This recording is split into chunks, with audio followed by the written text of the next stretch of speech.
watching Good Day Columbus on Fox 28. We've got a mood this morning. It is time for a little bit of poetry. We're going to do it up. Here we go.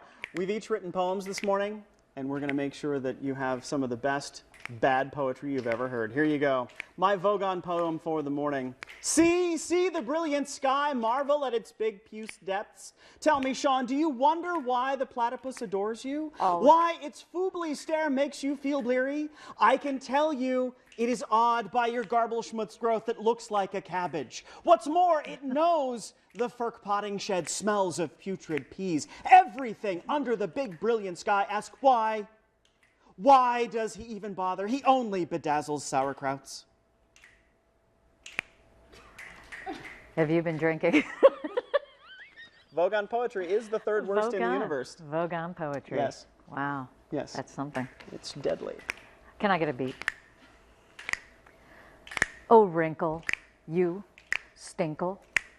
You appear within a blinkle of my eye, where you sit and taunt, despite my want for my youth. I cry. I think I want to cry. Thank you. I think I want to cry. Thank you. So in honor of Bad Poetry Day, Shawn and I gave you the best of the worst. So now... Let's bring in a poet, shall we? a real poet. Yes. She just came fresh from the festival poetry competition. Champion Louise Robertson is here to show us how it's actually done. So good to see you. Now that I actually can see you. Louise, thanks for being here this morning. You're going to share a poem with us first. Right. Ladies and gentlemen, this is the way it's supposed to be done. The wall is yours. The wall is yours. At the mall, you said it again. Mom, you're embarrassing me.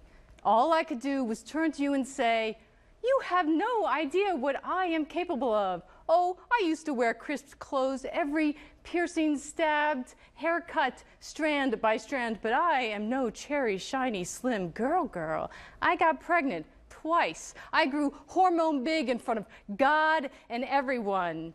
How many pounds? 32. I stared 32 pounds in the eye and did not blink. I lay open in that hospital room, body unzipped, no drugs, no epi, for you. I let you wipe your messy face on my skin. I sang in front of people. More to the point, it was nothing. The effort less than a sniff.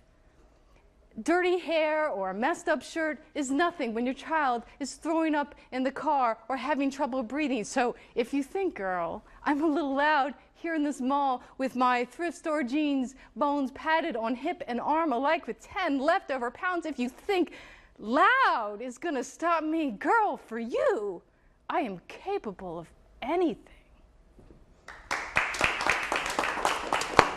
Yeah. That's what a champion does.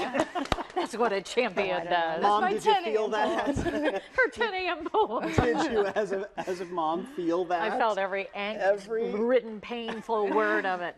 Now, let's talk about slam poetry. What makes it slam poetry? What is that? It was performed at a slam. Okay. There's very little to the definition. Sure, there are trends that people use and certain things that have to happen when you're in a performance space instead of like on paper.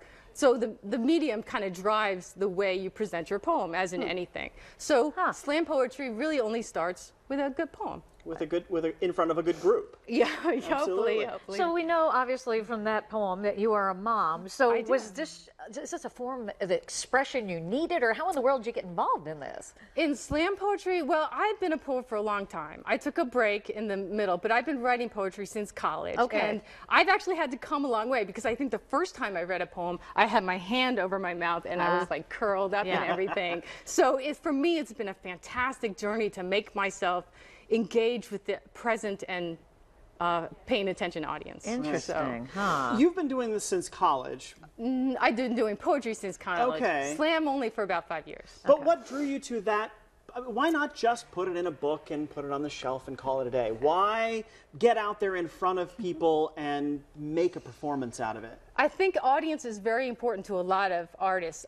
Maybe all of us want to be Emily Dickinson and hide it in a drawer and hope our people discover it after we die, but we can't all rely on that. So it's important to get it out to the people. And I find I try so much harder when it's going to be connecting with people. Sure. Okay, so critique quickly. Okay.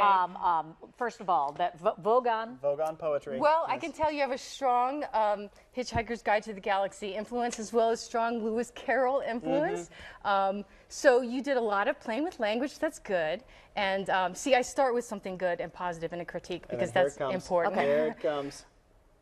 You play up the made-up words maybe too much, maybe too abstract, and maybe should make them concrete objects to put in to communicate what you're doing with concrete language. Mine was a short poem, so I'm sure the critique is short. Well, I think that you did a great job of the self versus self drama of the time passing process. And I think there's a lot you could really get into the story. For performance, you often have to like play up a story a little bit. So, you know, as avant-garde as both of you got, in a performance, it's nice to have a little more, you know, skeleton to hold on to. We're going to play up that wrinkle right there. I got some too, so don't worry. Thank you for sharing today. Thank you so much. We appreciate it. Congratulations on your award, too.